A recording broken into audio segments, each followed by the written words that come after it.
Professor Luke Johnson, who is a distinguished New Testament scholar at Emory University, points out that all of the recent spate of books claiming to uncover the real Jesus follow the same predictable pattern. It goes like this. 1. The book begins by trumpeting the scholarly credentials of the author and his prodigious research. 2. The author claims to offer some new and maybe even suppressed interpretation of who Jesus really was. 3.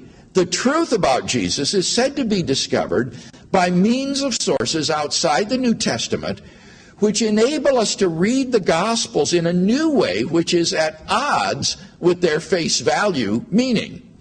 4.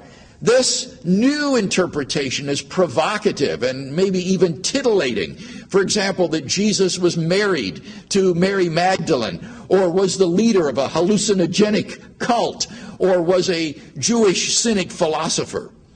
And 5, it is implied that traditional Christian beliefs are therefore undermined and need to be revised.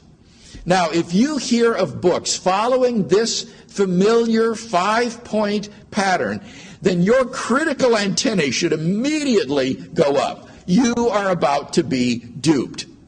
For the fact is that there is no document outside the New Testament which calls into question the portrait of Jesus painted in the Gospels.